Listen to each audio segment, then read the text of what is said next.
I'm Staci Sorensen. I am the Associate Director for Neuroanatomy for the Allen Institute for Brain Science.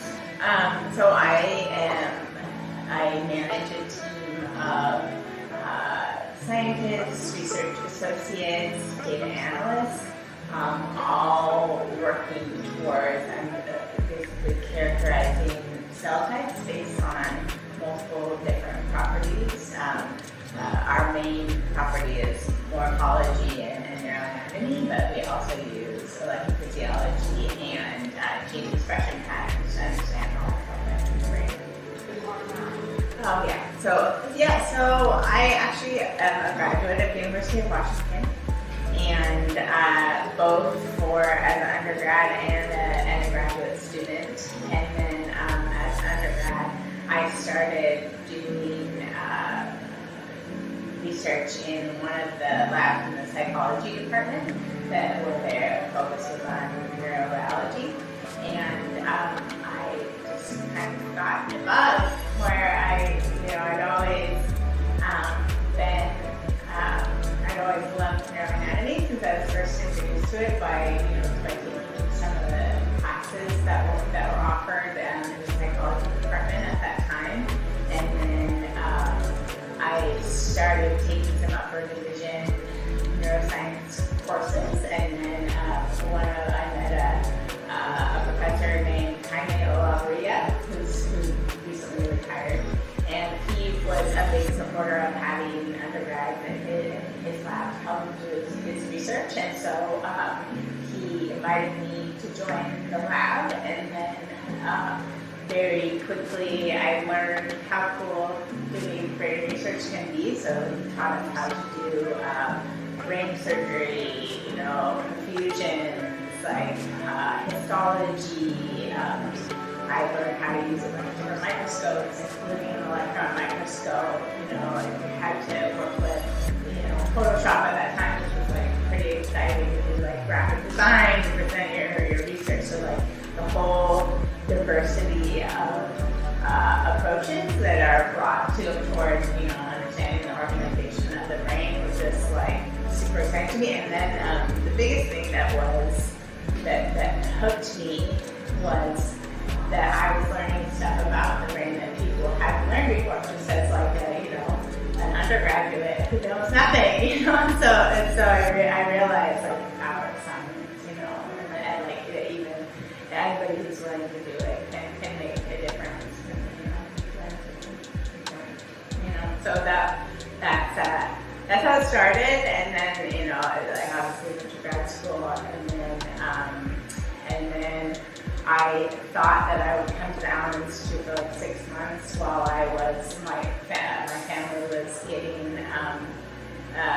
finishing up some stuff here before I did the postdoc, and then 6 months turned into now 17 years. And so I guess the Allen Institute is just always doing new and interesting stuff. So it's not a place that ever feels like you're done and you want to move on.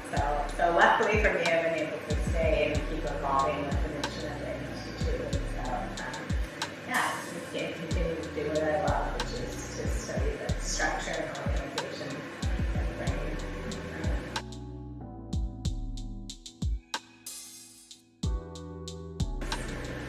So I spend a lot of my days in meetings talking about our different projects that we're doing at the Institute, and trying to figure out the direction that we're going in, looking at data, thinking about analyses.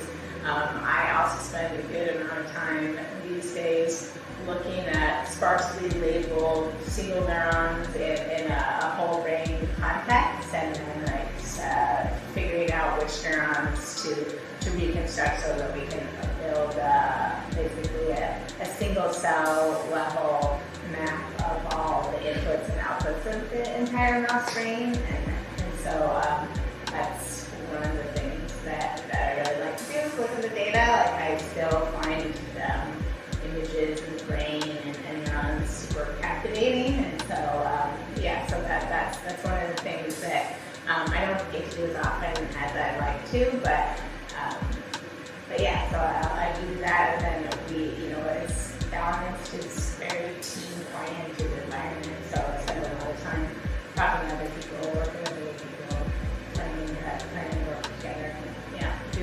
together. Very interactive place.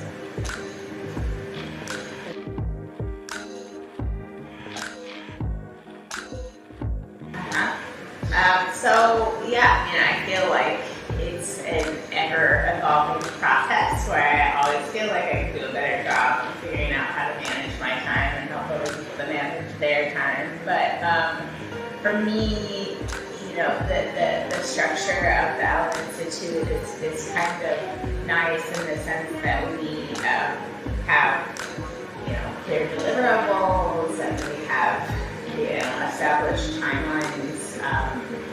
At the end of every year, where we sort of plan out our next year, and so so we have sort of a framework for what we want to accomplish. We also have federally funded grants as well, where we have a bunch of milestones that we're responsible for, and so just planning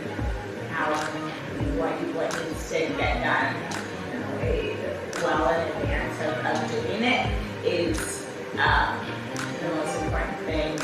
On a day-to-day basis, I feel like chaotic a lot of the time, but just like I used to do things sort of like in this like binge mode and starvation mode, where I would just do a bunch of stuff and then switch and do something else. But there's enough things happening all the time, and now I just have to carve up my day and do work on one project for part of the day and another project for another day.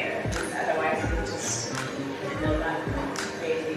So that's where I've evolved to. But it used to be that I was just trying to do one thing at a time.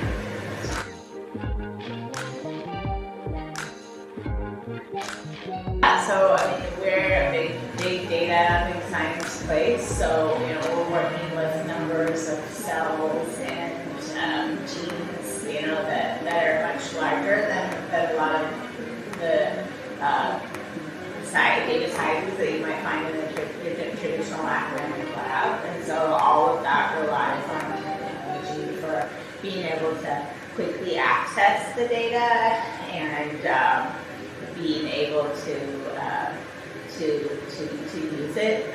So we have switched a lot of our pipelines so that all the image data is on the cloud, and actually like all our files and everything now are on the cloud, so we can work from anywhere, work from any machine, and be able to access all the files we need. So, but having petascale images that I can look at, while I'm driving the car to Canada, is incredible advancement in technology, where we used to need, a really big time computer in order to be able to do that. And you had to go to that computer and you couldn't be anywhere else to look at it. Those things are definitely in the past for us, so it makes work possible anywhere, anytime.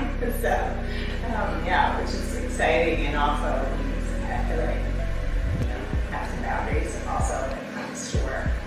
But so it's hugely important to handle the vast quantities of data that we're producing.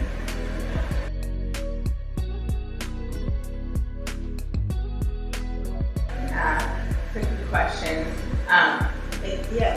For me, the collaborative aspect of the work we're doing is so important. My big interest is in and expertise is in neuroanatomy and morphology, but I work with people who are trained in electrophysiology or genomics or computational approaches, and having the ability to have all of those people contribute to how we approach a project. It just allows us to do more and take the science further. Because we're not limited by just an individual person's skill set or perspective, really. But all of us see the data differently, have different ideas about how to analyze it, what's interesting. So that has been super cool. I also feel like having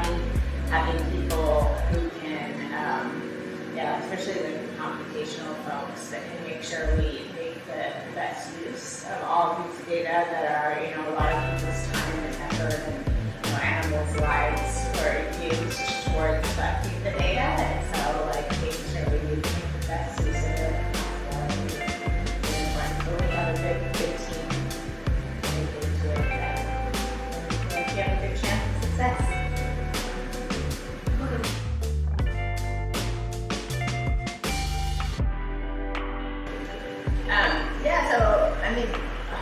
My path, I think, is weird. I guess everyone's path is weird.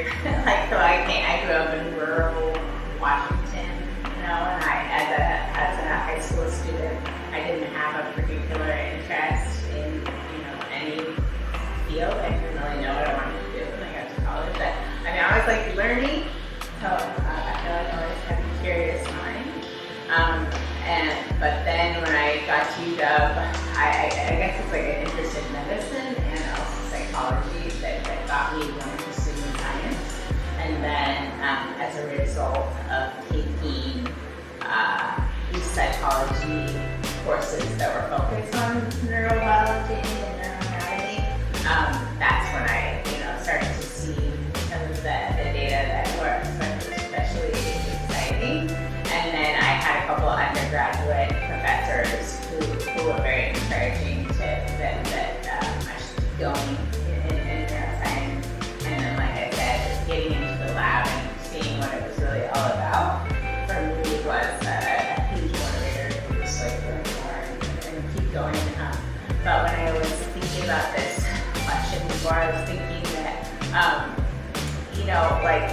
once I started doing the work in brain science, and I would tell people that I, grew up with about what I was doing, and they would always express surprise, that somebody like me, somebody like them maybe could do something like that. Because, neuroscience sounds really fancy and do fancy things.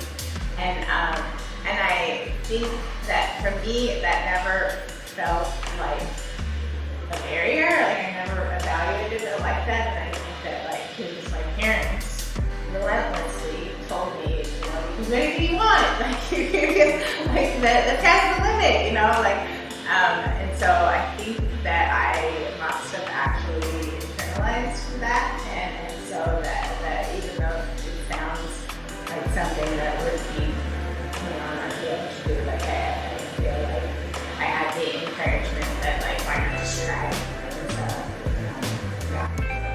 that's how I think. For me, I feel like it's just keep going. Anything's impossible. Keep working hard and keep learning.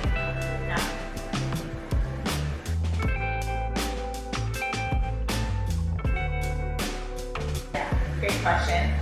So when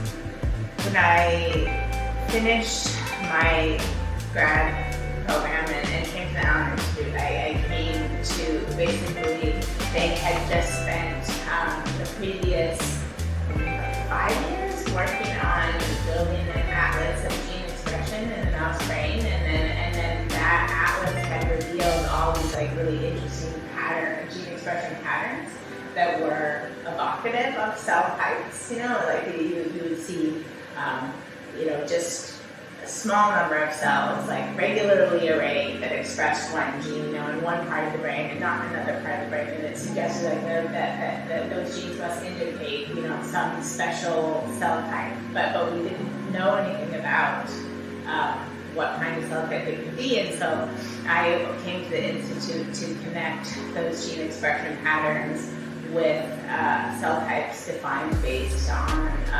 neuroanatomical and morphological properties, like the neurons that send their axons down to the deepest part of the brain, or that send their axons across the brain.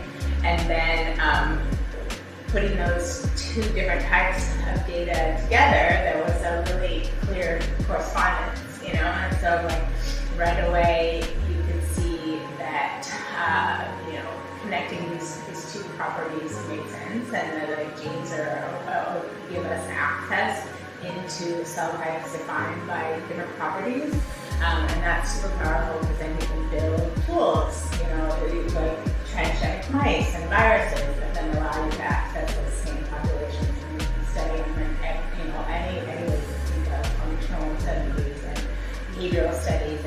we're studying the same population, the same genotype population again and again. And so I feel like that first set of work that I did at the Allen Institute kind of made me a lifelong appreciator of cell types and interest led to my interest in understanding the brain in terms of cell types.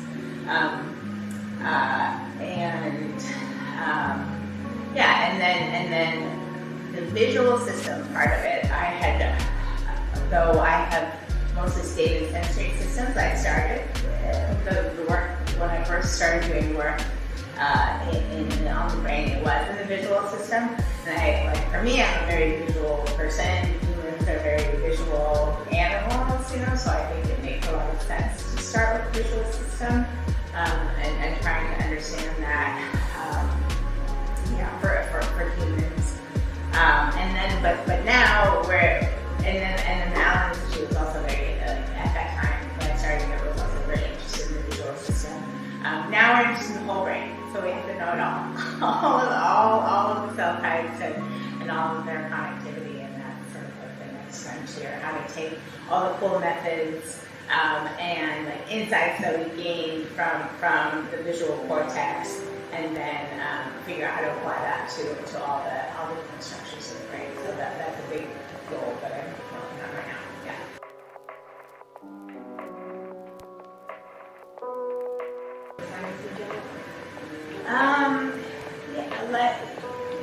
Yes. Okay. So let's see. Think about that for a second. I feel like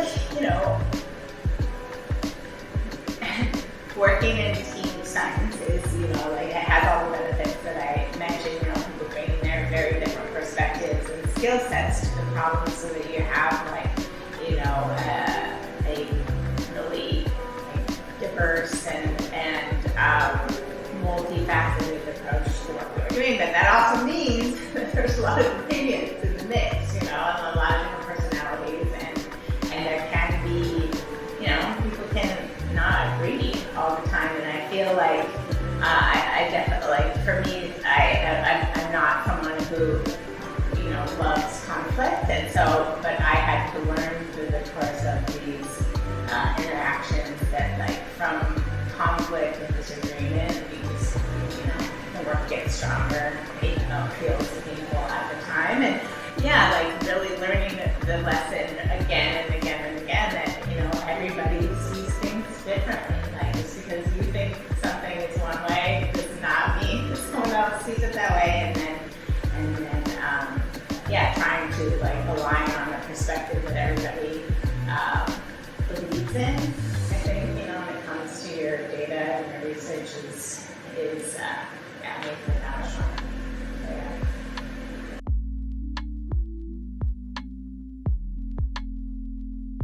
I hope that through understanding all the cell types in the brain and how they're connected to one another, that we will, I think of it as like a circuit diagram or wiring diagram is often an analogy that's used, and then that will enable us to better study the brain in a different context. So I think it'll help us to just understand the brain at a deeper level.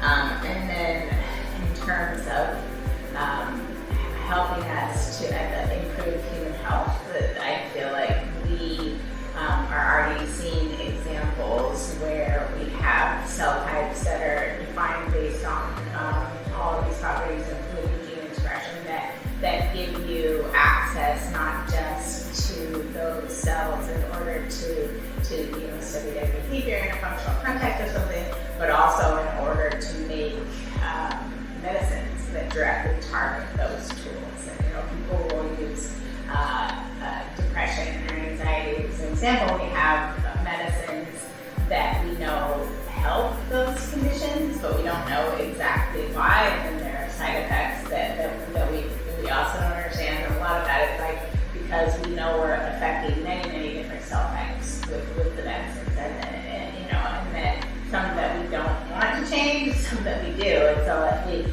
by characterizing the brain at this single cell level, cell type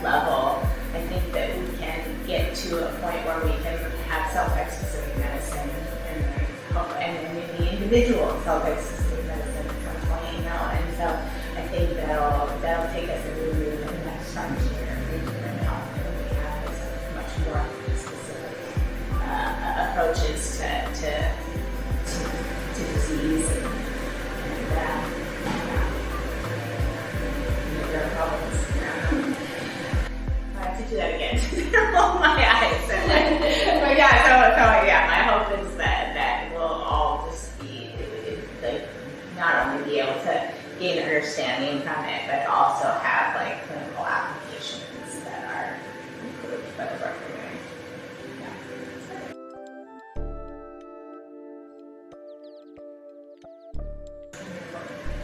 Yeah. So I mean, I feel like I mentioned earlier that I do think like having a diverse set of individuals and their perspectives, you know, to apply to every single problem that we're approaching gives us a much like better understanding of the data that we're looking at, and but in terms of where I've seen diversity applied, like just for me, like just working with diverse sets of individuals has just, I think, made all the times we do better, always better.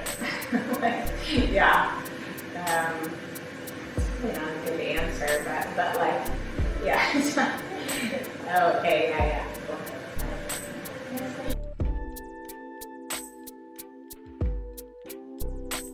That's an interesting question.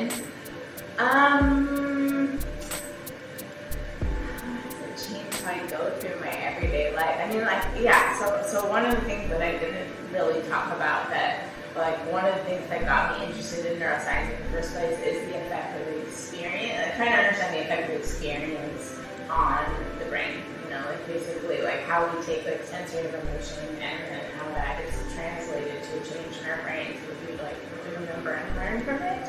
And so, like, for me, I think of all of my experiences and things that I decide to spend time doing or not doing as, you know, like either like reinforcing circuits in my brain or letting them, you know,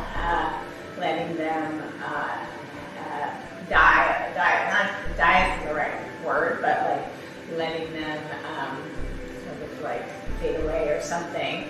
And so, yeah, like I feel like I just have like that, like a strong feeling that the stuff I do will impact my brain, which will impact the way that I'm thinking and like what I'm able to do and what I want to do.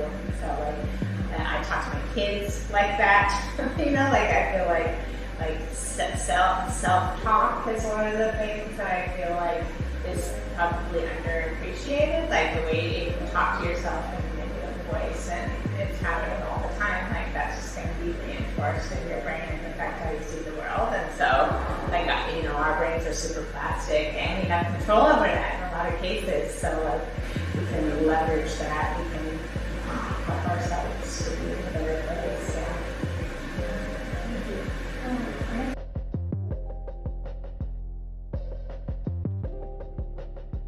Well, I feel like there's a lot of like art and creativity in my work itself. So that I feel like that's one of the things that I enjoy about my work. But like in terms of how do I unwind, like I ride my bike to and from work. We live in this incredibly beautiful place in Seattle, and so, you know, like being able to leave the building and see a beautiful lake and mountains on all sides of me, it's, you know, it's hugely relaxing for me.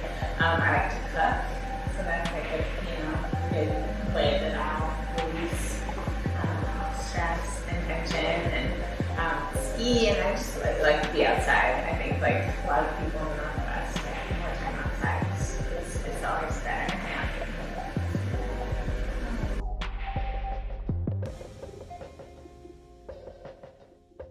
Yeah, I didn't think about that one, so I don't know. I mean, yeah, trying not to get too political, but we're obviously in a time in our yeah, in our lives here in the United States, where the value of science is being questioned, I think. And then, like, for me, you know, we have, my experience of science has been nothing but people who care deeply about understanding the brain and improving human health, and dedicate their entire lives to it. In a lot of cases, when they could have chosen careers that would have resulted in a lot more money and, you know, maybe like success in other types of ways. But like, we have people who really care about human beings and working really hard to improve our lives. And I just, you know, I'm like trying to be super careful about it, making sure that like anything that we're learning and doing is like really real, you know, and that you can look at our data, especially at the Institute, where we put all our data out in the world. Anybody can come take a look and evaluate for themselves whether or not they believe in it. And so I just hope that all of us who believe in science will continue to advocate for it out in the world and fight against it when people say that it's made up, and because we know it's not. And yeah, so I feel like the focus of the work that we're doing may have to change for a little while, like advocating that the work is valuable instead of just doing the work itself. So I think wherever it makes sense, that we're going to have to be ready to just like talk to people and help them understand why it's important and why it needs to continue. Because if we don't keep doing it, I think we'll be in a much worse place in the future. So believe in science, support it. You know, it'll be good for everybody.